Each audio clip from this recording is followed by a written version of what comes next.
So we're joined for our first guest of 2026, all the way from Houston, Texas, Samantha Dorisca, photojournalist, owner of Semi Door Photography. We thank you so much for taking some time for us. I got a room full here with me at Velma Jackson High School. This is our entrepreneurship class, and we're recording this for all of our friends in Madison County Schools, Madison Central High School, Ridgeland High School, Germantown High School, the Academic Options Center, and our YouTube channel. So thank you so much for starting off this semester of all of our great speakers on this great platform for us today. Yeah, I'm excited. I'm always grateful. If I can help in any way, I'll do that. So happy to be here. That's awesome. Now we want to talk about what all you do at Afrotech. We want to talk about semi-door photography. Well, yeah, we want to talk about your great college experience. But you're originally from Boston and then moved to Austin, where you went to the University of Texas, home of the Longhorns there in Austin. So talk about that transition from high school to one of the largest institutions in the United States, and then finding your place there, and then to where you are now in Houston. Yeah, so it was a journey. I will tell you that much. So after high school, before Austin, because I actually did transfer in. So I originally was actually at A&M Corpus for 2 years. Originally thinking I was going to be a lawyer. So I believe I studied political science at Corpus. And when I transferred to UT Austin, they actually didn't have that major. I don't know if they have it now at the time. So I had to pivot and I ended up majoring in English and then minoring in government, but I still was on track to like go to law school.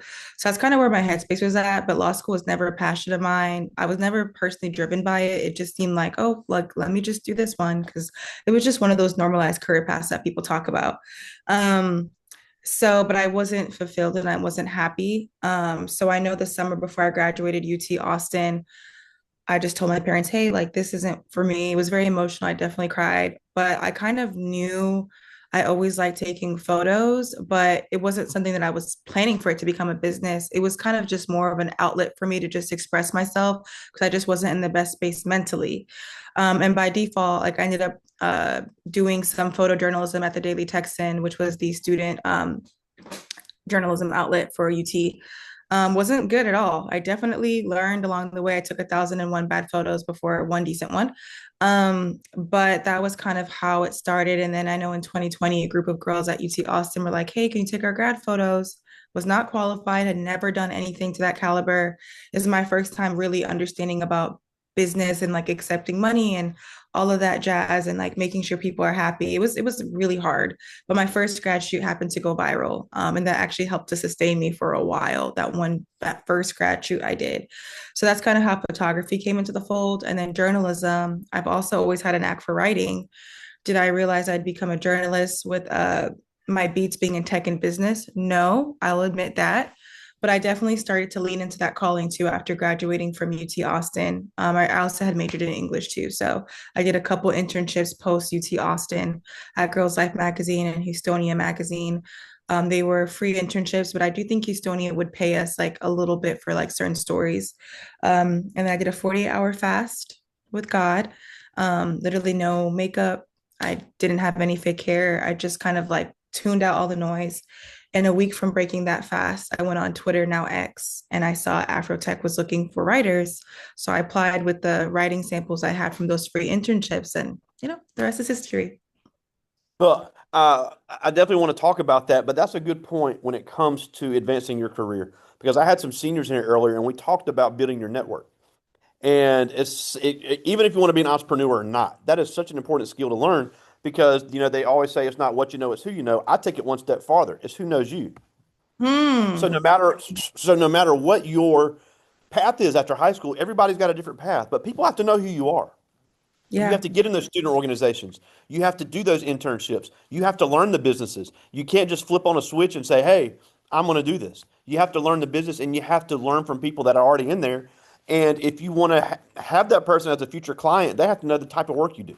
So, building that network is such a important skill because you can go to a great school like UT Austin and have a 4.0, but if you haven't built your network, it's probably going to be for nothing. Yeah, that's a really great point. It's also who knows you. And yeah, you do have to go out and do the field work. Like I definitely know those internships, especially because I changed my career path. That means when I graduated, I didn't have like a concrete job, you know, six-figure salary out of college. So I really had to make sure I was like pursuing those opportunities by getting those internships, getting some writing samples, you know, doing the groundwork of, you know, pushing myself out there on social media, getting clients, word of mouth, all that. But yeah, it's definitely who knows you, and you do have to be intentional with finding those opportunities for you. So yeah, that's a really great point.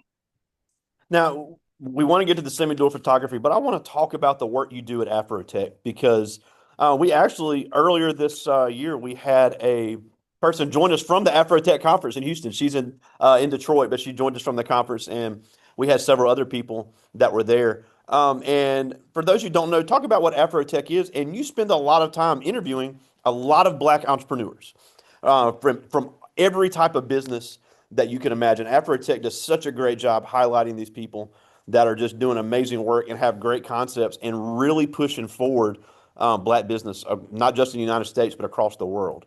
So, as somebody that has seen so many great Black entrepreneurs, what is something you see that really that all of them kind of have in common that makes them successful? Because right here in this room, I've got all these different business concepts as part of the class, and I've got some really cool ideas. But at the end of the day, a lot of things when it comes to entrepreneurs have to be common. So, what are some things that you see from all these great entrepreneurs that you interact with every day that sets them apart from maybe somebody that's not an entrepreneur?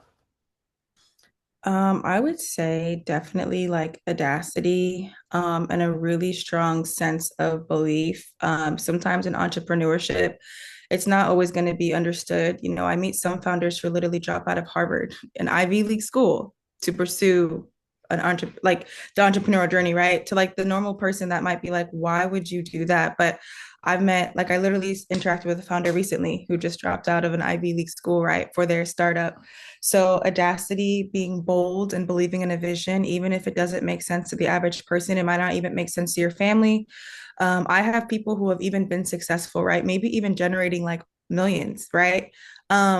And sometimes that vision still might not be understood by their parents, even if they have a finished product and are actually doing really well.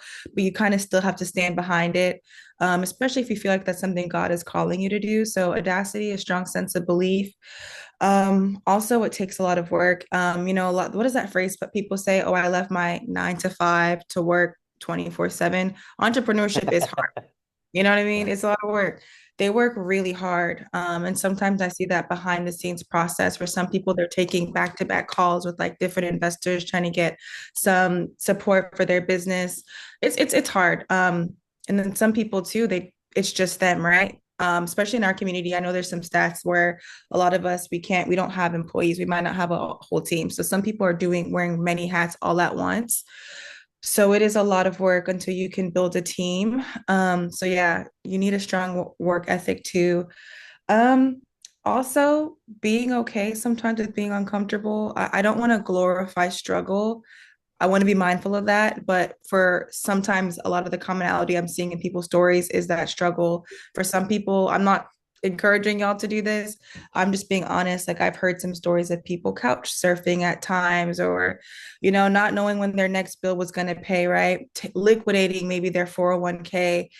I'm not encouraging y'all to have to do that. I'm just saying is there's sometimes a lot of sacrifice in kind of being obedient maybe to what God has for them. Of course, in all the interviews I've done, they are success stories. So I might be hearing that level of grit and sacrifice, but I also see the byproduct of it. But those are some of the biggest synergies. And the last one I'll add is uh, probably like a sense of being able to do something for the greater good beyond yourself. I think that's like another thread I see of success. So I love when I'm interviewing these founders and maybe like 10% of their of their proceeds are maybe going to, like, you know, to a higher cause, or what they're doing is just naturally benefiting the greater public, which most of the time that's another synergy that I see. So something that goes above them and their product for like the greater good of humanity. So yeah. Yeah, and it's interesting. I always tell these kids that they see the social media side, they see the cool TikTok stuff, and I know they get sick of me saying this, but I want to see what you think because I'm a big fan of Jasmine Sullivan. But she has this song where she says, "I'm going to move to Atlanta, open a business, and be rich." And I'm like, it doesn't really work like that. I mean, I'm not saying it's impossible, but it's not just let me just go knock on the door, flip a switch on, and start counting money. Yeah, it's not. I wish it was always that simple, but it's not, even sometimes, because even sometimes, like I just mentioned investors, right? For some people, it might not be the best route to necessarily get funding from investors, right? There's different reasons for seeking capital in that way. But for some people, maybe they're doing crowdfunding, like leaning on like the community support, to start their business. A lot of founders that I interview, they're bootstrapped. So they're literally either they're having to have a job to maintain funding their vision or whatever. But yeah, there's definitely a lot of steps to consider. It's not an overnight thing. It's not an overnight success story. It's hard. It's really hard, and especially to cross like 3 years in a business, 5 years. That's even harder. Launching is one thing. Being being able to sustain is a whole different story. But yeah, it's not overnight. It's a lot of work. Yeah, So and something else that I've seen on this platform is I've had a lot of very talented people that may have been good at the service they were rendering. So, for example, I had a doctor on here that went into business for herself, and she said, I learned everything and I knew everything about how to take care of patients. I could literally help them with any medical issue they had, but I knew nothing about running a business because there are so many things that maybe get overlooked that isn't glamorous. So, and look, and I know you see this a lot, and something that I think every entrepreneur is going to have to be successful at is the communication aspect, whether it be speaking, selling, writing. Yeah, and we have a lot of AI now to help you with this, but if a customer emails you or sends you a text message, you cannot respond to that person the way you text your friends. You've got to learn how to write professionally. You've got to learn how to speak professionally, speak in front of a camera. And even if you're not a public type person, if somebody comes to you, you've got to be able to explain what you have. People aren't going to come find you. You've got to go find them. So, what type of communication skills that you see when you see all these founders? What type of communication skills are they really good at that sets them apart? that's a great question. So that's going to be a little bit layered. Let me think of like the founder who's wearing all hats as one.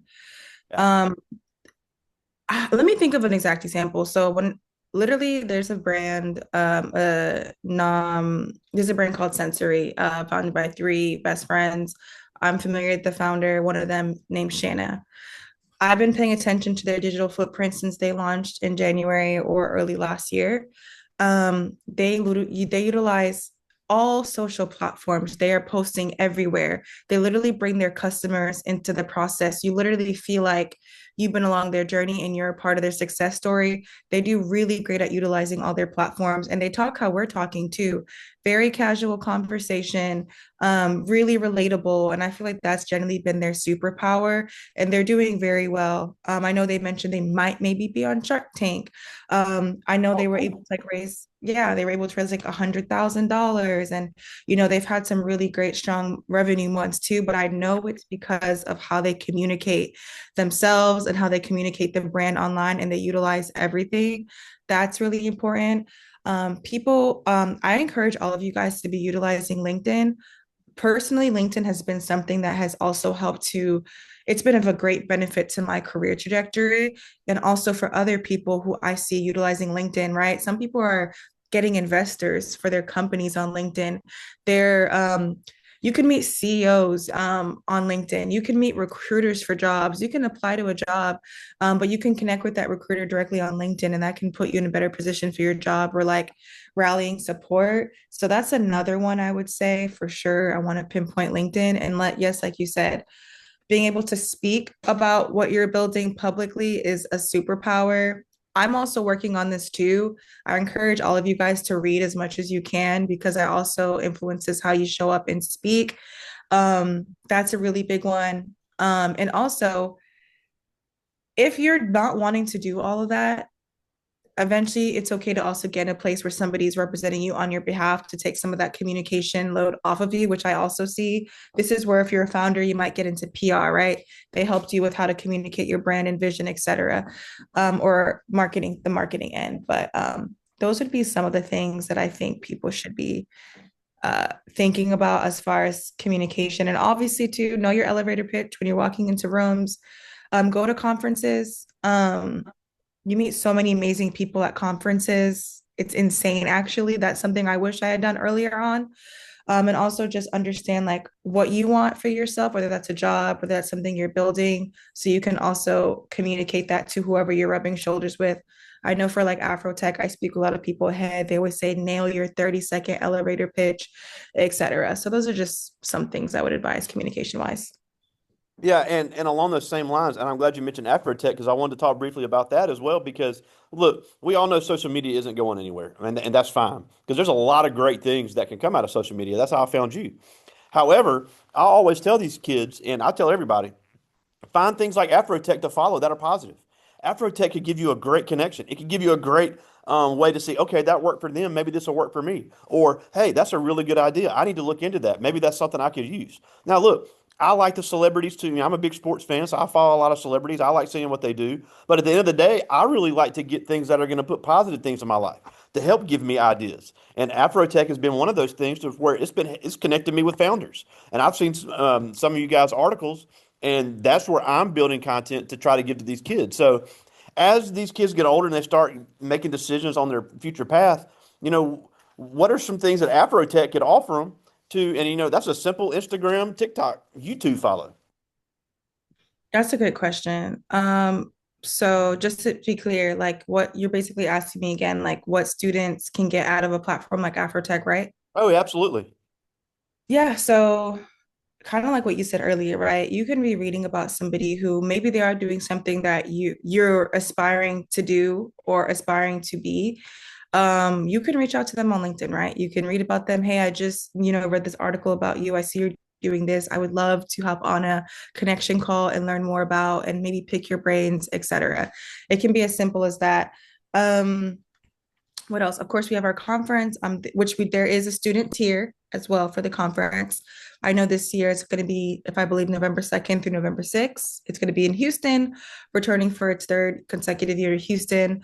That's something I encourage students to consider and put under their radar. And in the event that you financially can't even afford to go, some people will sponsor students to go. They have some scholarships. I'm not saying Afrotech specifically has a scholarship this year, Oh, but I yeah. know I've seen people have scholarships to support students going. Also, if you guys are working anywhere, you can also see if your job would be willing to sponsor, etc. Or again, you can even rally support from your own community to get a ticket.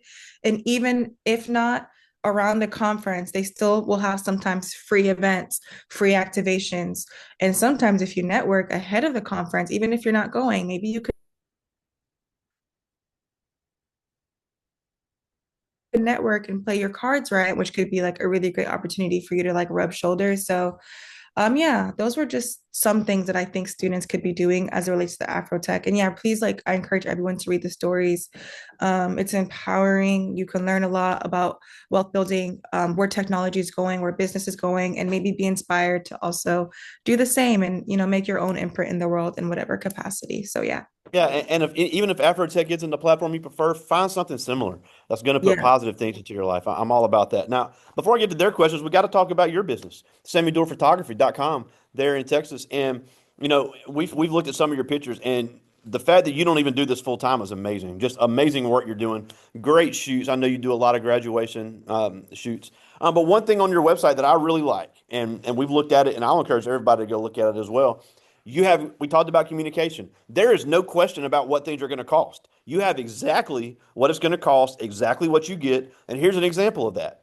So, talk about the importance of that because something that I've kind of talked about is look, you can be a really good photographer, or we have one that wants to do car detailing. We have one, a barbecue concept. You could be really good at that. But if you can't communicate what you're selling and show, hey, this is what you get, this is what it costs, and make it easy to find, easy to navigate. If something's hard to find, people are going to go somewhere else. So, talk about how you got, how you kind of built the website to cater to, hey, this is what I'm selling. Here's what you get. Yeah. So again, to be transparent for me, like again, I never went to school for photography and I didn't go to school for business. A lot of things were literally I learned through the fire. So a lot of the things on my website, it is learning through the mud. I remember those first 2 years. Yeah, like a lot of the pain points, I'd be like, you know what? I don't want this to happen the next for the next customer for the next semester. So now I do feel like and I know my website works because when people reach out to me, I don't have to communicate anything because it's all literally there.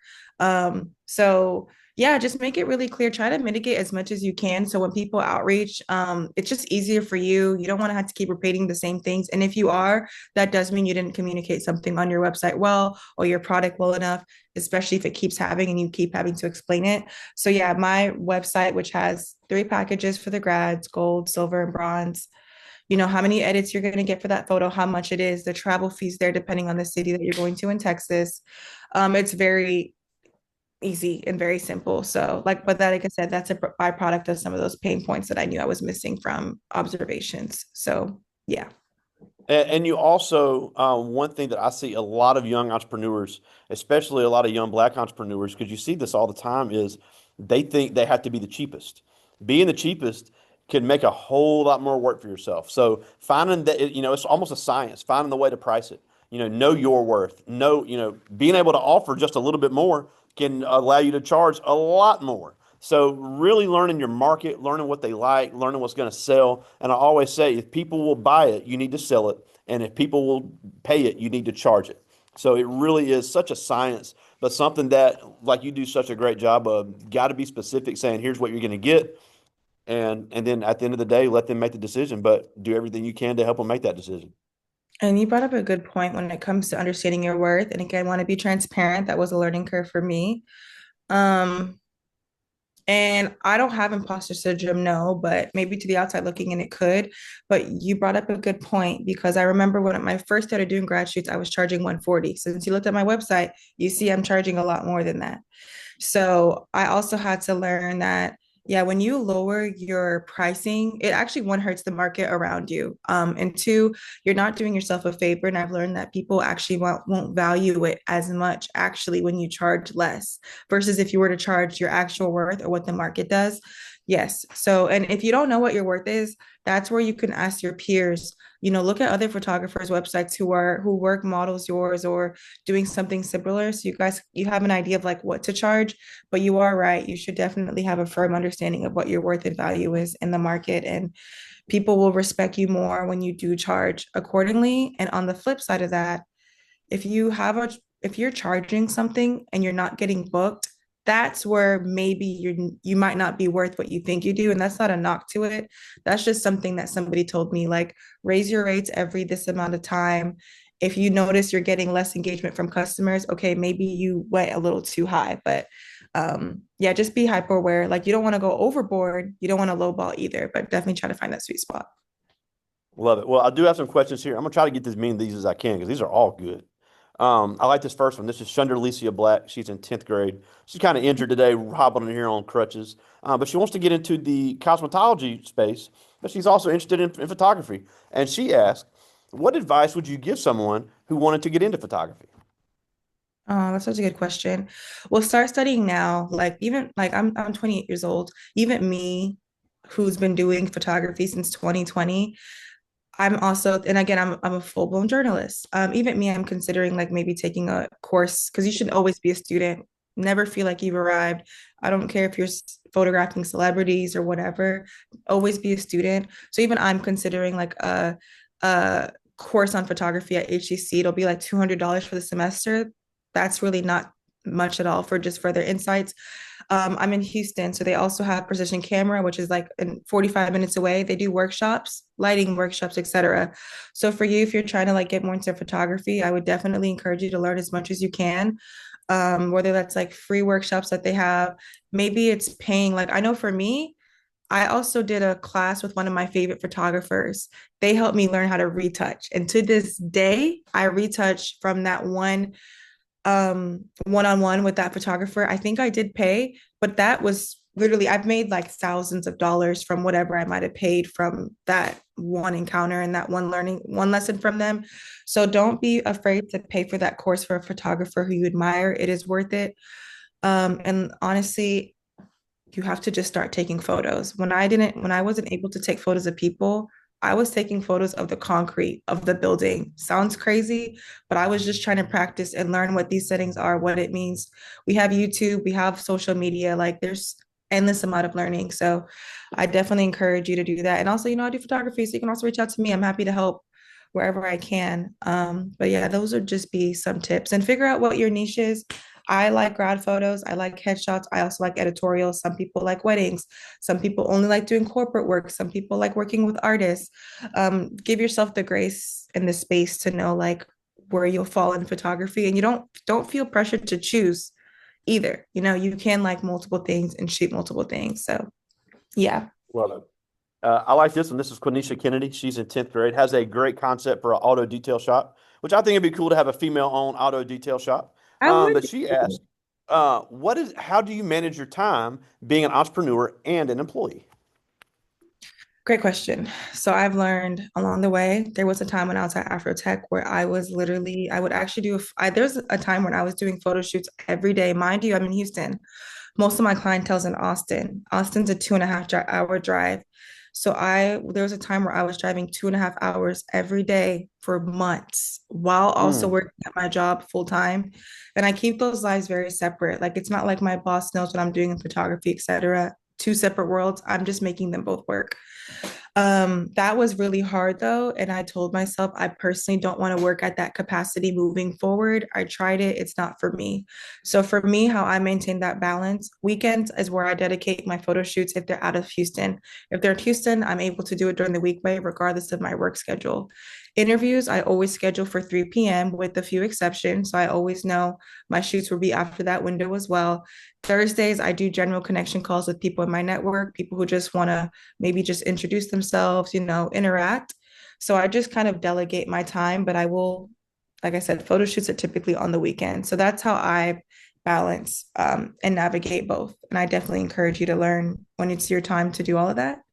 Um, find out what your sweet spot is. So for your mental health too, honestly. Love it. She just handed me this one, and I love this one. This is Shanaria Lewis. She's in 10th grade, has a great concept for kind of a teen hangout spot in the community. But she asked, what is the biggest fear that you've had to face? Ooh, that's a great question. The biggest fear that I've had to face, to be transparent with you, is going to be what we're doing right now, literally. So before I became a journalist, I used to hate taking photos of myself, which is ironic because I'm a photographer. I didn't even, for reference, I take grad photos. I didn't even take graduation photos when I graduated from UT Austin. Yeah, I hated to be in front of the camera. So when I became a journalist, you're now in a space where, oh, you have to speak on video now. Oh, you have to go on a panel and you have to speak to a crowd of people now. That was one of the scariest things for me. I remember my first video interview I did at Afrotech. I was sweating in my pits. Literally, I was shaking. I had so much anxiety. And I had to just overcome that, right? Even with doing panels and public speaking, sometimes I still get a little bit nervous, but honestly, I've learned that you can't really, fear might always be there. I mean, you can be the most confident person in the world, but sometimes like that feeling might always be there. But I think I've just affirmed myself that I'm where I'm supposed to be. There's that phrase that you should try to be where your feet are planted. I also try to like navigate that through those moments. But for me, I would say would be like public speaking or like showing myself on camera, sharing my thoughts, sharing my stories. But I think I've overcome that by the grace of God by now. But that was definitely my biggest fear ever, honestly. Love it. Well, I got time for two more. This is Jameer Mayfield. He's in 11th grade. Member of our band, has a really cool barbecue concept that would also help feed the homeless in the community. So really seeing where he can go with that. But he asked, what's the biggest mistake you made as an entrepreneur, and what did you learn from it and change in your business? Amazing question. The biggest mistake I made was having no policy page. When I first started off, I didn't have a policy Bingo. page. I didn't have, Bingo. right? I didn't have a process. I would edit every single photo. Again, I lowballed. I was charging $140. I wasn't doing consultation. So not having a business model was definitely my biggest mistake. And what I learned from that was, yeah, like I said, now I have a policy page. I have an LLC, I have to worry about taxes. I have to, pay that back to the government, which also means too, when I'm getting paid from these photo shoots, I'm not pocketing all that money. I know I have to save at least 30% away because I'm going to have to pay taxes the following year. So, yeah, definitely on the business end have been my biggest learning lessons, and encourage you to take that very seriously. Even I interview like a lot of content creators to a lot of their horror stories or from not understanding like taxes and then the business end of it. So definitely start thinking about those things earlier on too. I got one more, and I think this is interesting because this is her first time in our class. We got a new student, but this is Aaliyah Clay. She's in 10th grade, and she came up with this, and I like this. She asked, "What is your biggest motivation to keep going?" Oh, great question. But that's an easy one for me. Definitely God. I've always told people because I do a lot of amazing things by the grace of God, but none of it matters without God. God is definitely my moral compass. Literally everything I have is because of him. And literally, I told you about the testimony of me doing a 48-hour fast. And then look, I got to Afrotech later, and literally my life has changed drastically while being here. And I've been purposeful and, been able to been a resource and, inspire a lot of people in the process while by default also glorifying God. So my biggest advice to anyone will be to keep God first, keep him as your moral compass. Things will get confusing. Things won't always make sense, but God for me is the one thing that is a constant for me. So yeah, that answer is God. And then number two, family, and like specifically my brother Alex. Awesome. Well, we're almost out of time. We thank you so much for joining us. But a couple things before we go. First of all, tell us where we can find your work on Afrotech if anybody wants to see some of the people you featured. Yeah, so you'll go on afrotech.com, and you could put afrotech.com/ my name. But of course, if you go on afrotech.com, you'll see our other writers. I know right now we have Shakamri, we also have Josh Rogers who writes on the platform. So you can see any of our stories there. And then, yeah, that's where you'll find us.